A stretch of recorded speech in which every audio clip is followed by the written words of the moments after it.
Karibu msikilizaji wa Tanganyika FM kupitia Tanganyika TV. Jina langu ni Omari Makilele Ozile. Tanganyika FM Radio. Kwa pamoja tukupashe. Msikilizaji, kwa upendo mkubwa na ukaribisha kuweza kusikiliza taarifa zetu za habari ambazo zinakujia kila siku bila kuchelewa. Na katika taarifa zetu hizi za Tanganyika FM kupitia Tanganyika TV, tuanzie katika mji wa Uvira. Ni kwamba milio ya risasi imesikika mara tena ndani ya mji wa Uvira siku ya 5 ya wiki tunayo ya tariki 25 Aprili 2025, kutokana na hali ya kutokuelewana kati ya jeshi la taifa FARDC dhidi ya jeshi la wazalendo. Kwa jambo hilo, vuguvugu la machozi ya raia limekemea kwa hali ya juu kitendo hicho na kuahidi kuanzisha hatua za kikatiba. Taarifa tunazo ni kwamba raia wa mji wa Uvira wanapitia changamoto nyingi kutokana na hali ya kutokuelewana kati ya jeshi la taifa FARDC na wazalendo. Dunia Hamisi ni mratibu wa muundo huo wa machozi ya raia, ameonyesha hapa ni namna gani hali hiyo inahatarisha raia wa mji wa Uvira. Ndiyo, ni zaidi ya siku tatu hivi milio ya risasi iko nasikika sana hapa Uvira, maeneo ya Kavimvira, Mlongwe, na leo ilikuwa ngambo za komina Kalundu, milima inazunguka Kabindula, Kilibula na Songo. Milio ya risasi ilianza na saa 1 za asubuhi, inaisha hapa saa 7 za mchana 13h. Na hiyo fujo iko nafanyika kati ya soda wa serikali na wazalendo. Tulipima kuita msemaji wa maaskari wa FARDC, akatuambia kama yuko kwenye ratissage na kurekipere maposition zabo zilikuwa walikuwa wameshaziacha depuis siku za mingi. Watu wa moja wa wazalendo wanatuambia kama no, au ni FARDC kwa kuya wachokoza kwenye maposition zabo. C'est pourquoi sisi kama raia ya Uvira tulikuwa nataka kujulisha wa viongozi wetu kama tunachoka tayari na hiyo hali, tunachoka sana. Tunaomba kwa wakuu viongozi wajiimplike mwiyo dossier, sino kama wakujiimplike mwile dossier samedi na dimanche vikiendelea vile, donc lundi tutakuwa obligé tuandike barua ya kuambia wazazi kama waache watoto wabakie kumanyumba, wakomersa wote wabakie kumanyumba, watu wote warudie manyumbani. Sababu gani? Tuko na bablesse zaidi ya 4 ambao wamepata mabali perdi, saizi weke kwenye hospitali kuu ya General. Tuko na wanafunzi ambao wameenda kwenye masomo mpaka saizi hawajarudia. Wazazi huko na watafuta mpaka saizi hawajarudia. Hiyo hali kiendelea vile, hatujui kama tutafanya nini na serikali yetu itakuwa inafanya kazi gani. Serikali imeshacheza nguvu kabambi, juhudi kabambi hapa ya kumaintenir securite. Mwishowe, Hamisi Dunia ameongeza kuwa vuguvugu la machozi ya raia haitafumbia macho swala hilo, kama alivyorejea mara tena akiwa mbele ya vipaza sauti vya Tanganyika FM kupitia Tanganyika TV katika mji wa Uvira. Utajua kama mwezi wa 2 na mwezi wa 3 hali ya usalama mdogo hapa kwetu Uvira ilikuwa ni kali sana. Wakuu viongozi wakajitia chini, wakajikaza, usalama ikaanza, watoto wakarudia kwenye shule na activities zote zikaanza. Tuna regrete sana kuona hii hali ambayo inaweza tena jiripoti hapa kwetu Uvira, kupiga masasi kiolela omomazu watoto wako wanaenda shuleni. C'est pourquoi tunashauria kuambia kama hii tabia ikiendelea, donc lundi tutakuwa obligé kama mashirika za kiraia kuambia wanafunzi wabaki manyumbani, wa commerçant wabaki manyumbani, wa montari tuone kwanza wamalize ratissage, alafu vingine viendelee mbele. Tunalomba wazalendo na FARDC waelewane tu. Wazalendo na FARDC waelewane, wote wameshakuwa kitu kimoja, na wanatumikia wote ni nchi moja.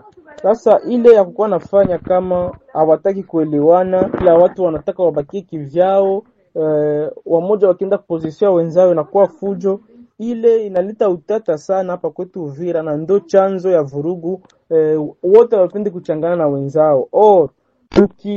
tukiendelea kufanya mambo kama na hayo, tutakia jikuta adui anatuingilia na tunapoteza vitu vya samani sana. Ndio kwa maana hiyo siku ya kwanza vikiendelea, tutakuwa oblige tuwaandikie vibarua wakuu viongozi kuonesha kama wanapaswa fanya reunion ya urgence juu ya kuangalia gisi watatia bitu en ordre, parce que wazalendo walitoka mumilima wanakuja hapa Uvira, sio maskari ndio waliwaita, ni President Antoine Felix Tshisekedi ndio aliwatoa watoke kumilima waje hapa, waje watetee Uvira. Na wakianza kuwa na vile vitu vya kwanza kupigana wao kwa wao, adui atakia kutuingilia hapo Uvira na tusha choka na masasi, na ile itakuwa ni jambo alitakuwa la maana sana. C'est pourquoi tunaalika kwanza raia yote ya Uvira kwa ukimya, na tunaalika aussi ba autorite yetu kwa kusensibilize basoda na bazalendo juu ya kuapeze tension ambayo iko inaendelea kufanya vuruga hapa kwetu Uvira.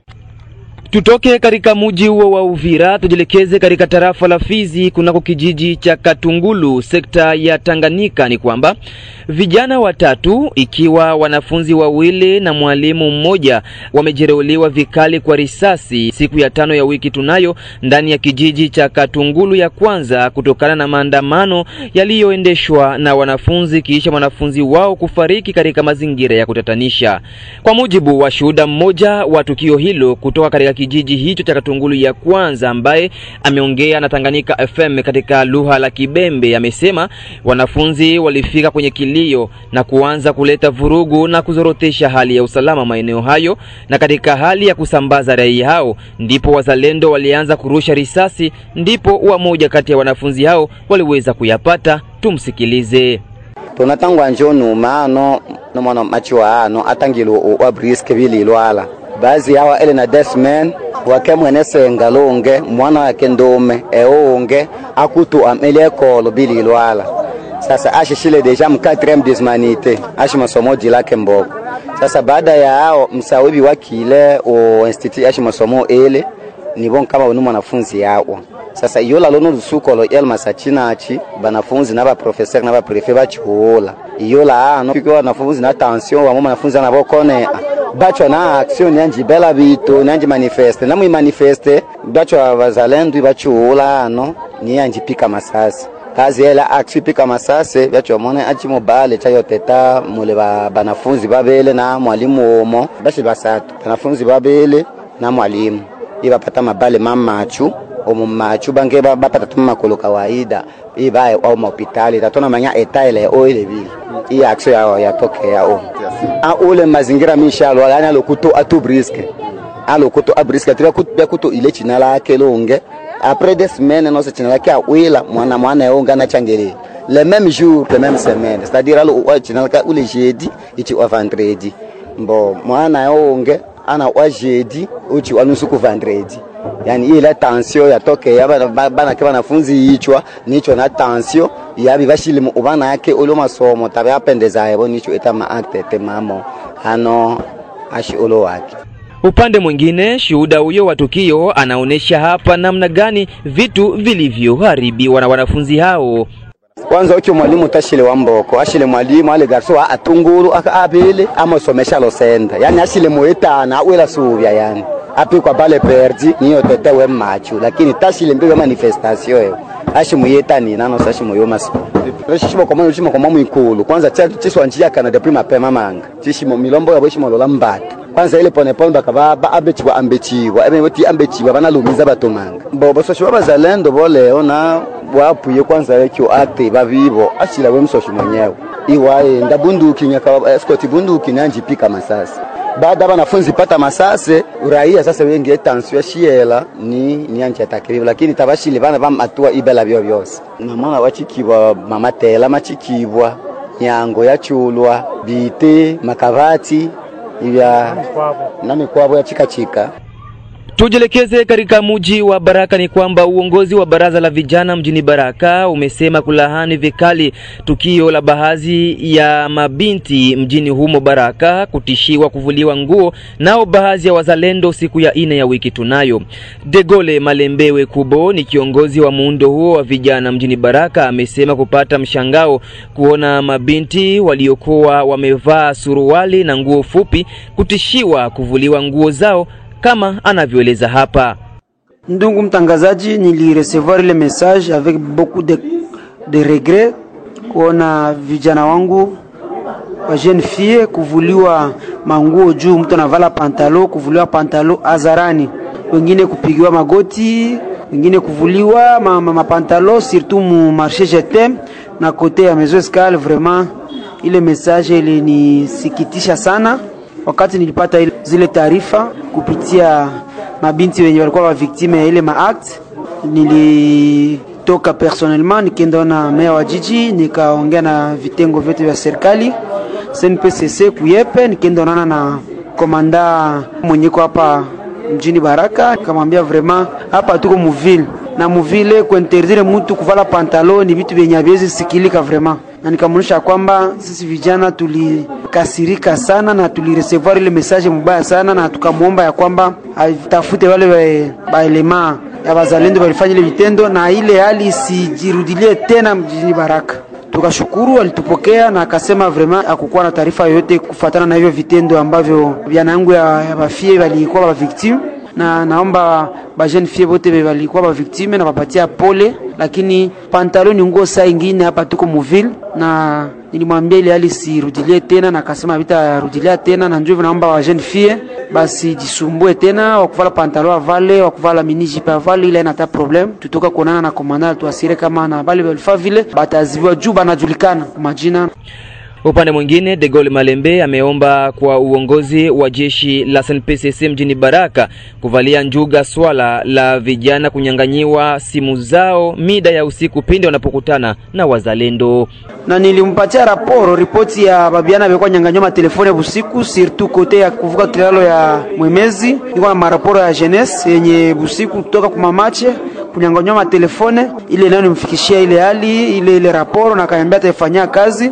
Akaniambia ya kwamba abana injonction yote ile kusema ke mwanamke asivali pantalon uswate kukue saa za kutembea mjini Baraka. Baraka kuna saa seme 21h 22h ndio saa mwisho za kutembea, hapana. Alisema mtu atatembea saa ni saa, lakini security ya kwanza ni mtu mwenyewe. Tunajua periode tuko mwayo, unapaswa tembea avec moderation, na yote atembea utarudia saa gani kunyumba, lakini kusema ke 20h 21h ndio saa kutembea mjini Baraka, hapana, ile condition haiko mjini Baraka.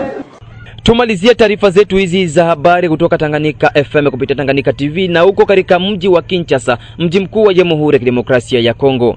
Mwanasheria mkuu wa serikali ameomba kifungo cha miaka 20 jela zidi ya Matata Mponyo Mapo. Kwa kipindi cha miaka mitatu, kiongozi huyo wa upinzani na waziri mkuu wa zamani wa DRC ameshtakiwa kwa tuhuma za ubadilifu wa karibu dola milioni 200 zilizokusudiwa kwa mradi wa bustani ya biashara ya Bukangalonzo alipokuwa mkuu wa serikali kati ya mwaka 2012 hadi mwaka 2016. Matata Mponyo Mapo hakuwepo mahakamani, na hata washtakiwa wenzake wawili akiwemo gavana wa zamani wa Benki Kuu Deokrasia Mutombo na mfanyabiashara wa Afrika Kusini Christo Grobla wakitaja sababu za kiafya. Jumatano ya wiki tunayo mwanasheria mkuu katika mahakama ya katiba John Prosper Moke Mayele aliomba kifungo cha miaka 20 jela kwa kiongozi huyo wa upinzani Matata Mponyo Mapo. Uamuzi huo utatolewa Mei 14, 2025. Upande wa utetezi tayari ulikuwa umepinga mahakama hiyo ukidai kuwa majaji hao wawili kati ya hao walikuwa hawana uwezo wa kisheria kusikiliza kesi hiyo. Na ni hapo ndipo natamatisha taarifa zetu za habari kutoka Tanganyika FM kupitia Tanganyika TV. Jina langu ni Omari Makelele Ozil. Tanganyika FM Radio. Kwa pamoja tukupashe.